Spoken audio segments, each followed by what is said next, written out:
बलिदान। पुराना जमाना था।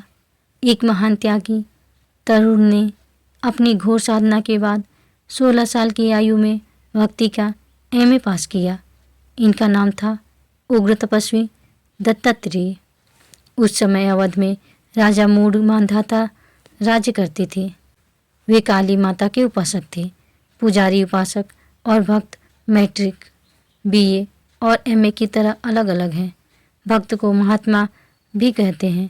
एक रात सपने में राजा ने काली माता का दर्शन किया। माता ने कहा, बलिदान। माता जी के कहने का लक्ष्य था, अपने अहंकार का बलिदान करके मेरी भक्ति प्राप्त कर। परंतु राजा उस लक्ष्य पर नहीं पहुंचा। उसने जाकर निश्चय किया कि काली की मूर्ति के सामने एक आदमी का बलिदान देना चाहिए, नहीं तो राज्य का कुशल नहीं। सच है, कोई किसी का लक्ष्य नहीं देखता। राजा को भय और चिंता से रात भर नींद नहीं आई। प्रातः मंत्री को ताकीद कर दी कि राज्य भर में यह मुनादी करवा दो कि जो आदमी काली माता का बलिदान बनेगा उसके घर वालों को राजा 1 लाख रुपए देगा। इस पवित्र काम के लिए किसी नवयुवक को अग्रसर होना चाहिए। इस नोटिस को साल भर हो गया, कोई ना आया। एक दिन राजा ने फिर वही सपना देखा और सुना वही बलिदान का शब्द। अब की बार राजा ने ऐलान किया कि अगर कोई नवयुवक अपनी जान की मिथ्या लालसा नहीं छोड़ सकता तो न सही, परंतु एक मानव बलि देना राजा प्रजा के हित के लिए जरूरी नजर आ रहा है। अगर कोई किसी बूढ़े, अंधे या पागल को एक पवित्र काम के लिए राजी कर लेगा तो वह 1 लाख रुपया पुरस्कार पाएगा। इस दूसरे विज्ञापन को भी 1 साल हो गया। बहुतेरे बूढ़ों से उनके घर वालों ने कहा कि आखिर 1 साल में स्वयं ही मर जाओगे, क्यों न घर वालों को 1 लाख दे मरो। परंतु अपने हाथ अपनी मौत बुलाने पर कोई राजी न हुआ। एक रात राजा ने फिर वही सपना देखा और फिर वही हुक्म सुना। राजा बहुत घबराने लगा।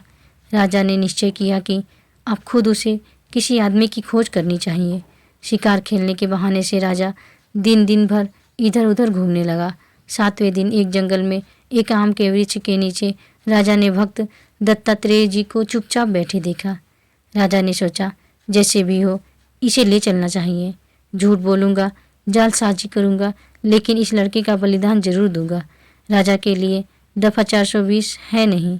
मालूम होता है कि यह लड़का किसी बात पर माता पिता से रूठकर यहाँ आ बैठा है। 50 रुपये मासिक की नौकरी का लोभी इसे मेरे महल तक पहुँचाने का साहस रखता है। सतयुग में भी कलयुग रहता है, कलयुग में भी सतयुग रहता है। चारों में चारों हैं। भक्त के पास राजा ने घोड़ा खड़ा कर दिया और उससे बातचीत शुरू की।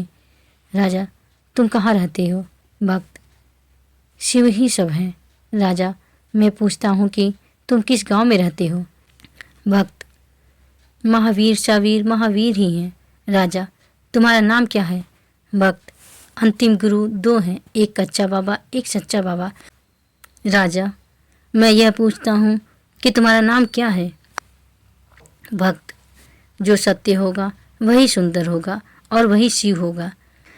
राजा सोचने लगा, मैं खेत की कहता हूँ और यह खलिहान की सुनता है। मैं पटने जाता हूँ तो यह आगरा जाता है। वजह क्या है? यह खूबसूरत लड़का जो एक गरीब राजकुमार की तरह बैठा है, अंट की संट क्यों बहकता है? क्या सनकी है? पागल तो नहीं हो गया है? भय से भेद खुलता है। राजा, तुम चोरी करके भागे हो? मैं राजा हूँ, मैंने तुमको गिरफ्तार किया। भक्त, नेम का राजा रामचंद्र, प्रेम का राजा कृष्णचंद्र। राजा, मेरे पास तुम्हारा वारंट है। भक्त, शिव ही सब है, सब ही शिव हैं। राजा, चुप रहो बदमाश। भक्त, माया बन रही है परमात्मा और परमात्मा बन रहा है जीवात्मा। हाय, अब कैसे कल्याण होगा? इतना कहकर वह फूट फूट कर रोने लगा। उसके नयनाभिराम नैनों से मोती मालाओं का निर्माण होने लगा। राजा ने निश्चय किया, लड़का पागल है। घोड़े से उतरकर राजा ने उस लड़के को अपने पीछे घोड़े पर बैठाकर अपने महल की राह ली। राजधानी के बाहर पूर्व में काली माता के मंदिर पर आज भारी भीड़ हो रही है। 4 पंडित प्रातःकाल से हवन कर रहे हैं। दोपहरी के 1 बजे एक सुंदर लड़के का बलिदान होगा। लड़के, लड़की, नर नारी सभी आ रहे हैं। पुलिस सबको गोल चक्कर में बिठा रही है। पुलिस कहती है, शोर मत करो, राजा साहब पधार रहे हैं। ठीक 12 बजे एक बंद पालकी आई। हाथ में नंगी तलवार लिए राजा साहब उतरे।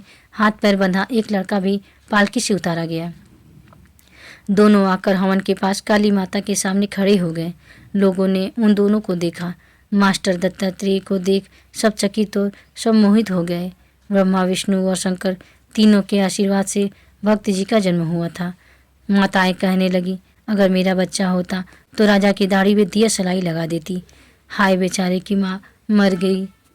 पिताओं ने कहा, अगर मेरा बच्चा होता तो चाहे मेरा तन बदन तोले तोले उड़ जाता, लेकिन जीते जी इस पर आँच न आने देता। रमणियों ने कहा, कितना मनोरंजक पति होता। जब पूर्णाहुति की घंटी बजी तब 1 बजा। राजा ने तीखे स्वर में भक्त से कहा, कुछ खाओगे? भक्त, अज्ञान को खाऊंगा। राजा, कुछ पियोगे? भक्त, द्वैत को पी लूँगा। राजा, किसी को देखोगे? भक्त, सबको देखूंगा। राजा, किसी से कुछ कहोगे? भक्त, शिव से कहूँगा कि तू ही सब है। राजा, मैं कौन? भक्त, सत्यम शिवम सुंदरम। राजा, तू कौन? सत्यम शिवम सुंदरम। राजा तलवार दिखाकर, यह क्या है? भक्त, सत्यम शिवम सुंदरम। राजा काली मूर्ति के प्रति इशारा कर, वह कौन? भक्त, सत्यम शिवम सुंदरम। राजा, तुम्हारा बलिदान दिया जाएगा। भक्त, सत्यम शिवम सुंदरम। राजा तलवार उठाकर, जय काली। पब्लिक में हाहाकार मच गया। कोई रोने लगा, कोई भागने लगा, कोई आंखें बंद करके बैठ गया, कोई चिल्लाने लगा, कोई मूर्छित हो गया और कोई राजा को गालियां देने लगा। यह क्या? राजा और भक्त के बीच स्वयं काली माता प्रकट हो गई। मारे भय के राजा की तलवार जमीन पर गिर पड़ी। देवी, क्यों मूर्ख, यह क्या कर रहा था? राजा, माता जी की आज्ञा पालन जैसे हो सका, यही पागल लड़का 3 साल की तलाश के बाद मिल सका। क्षमा करो माता जी। देवी, पागल लड़का? राजा, जी हाँ। देवी, कौन है पागल? राजा, यह लड़का। देवी, ये पागल है या तू पागल है? राजा, माता जी। देवी, परमात्मा रूपी बादशाह के ये एक शहजादे हैं। इनके बचाने के लिए मुझे बड़ी दूर से आना पड़ा। अरे मूर्ख, प्रथम यह बता कि मैंने तुझसे अहंकार का बलिदान चाहा था या किसी मेरे बच्चे को अकारण मार डालने को कहा था? राजा, समझा नहीं माता जी। देवी, और मारने के लिए मिला वह कि जिसे स्वयं मौत नहीं मार सकती। राजा, समझा नहीं माता जी। देवी, जो सबको शिव देखता है, किसकी मजाल जो उस पर हाथ उठा सके? राजा, समझा नहीं माता जी। देवी, यदि मैं न आती और तू तलवार चला देता तो यह तलवार तेरा ही मस्तक काट डालती। राजा, समझा नहीं माता जी।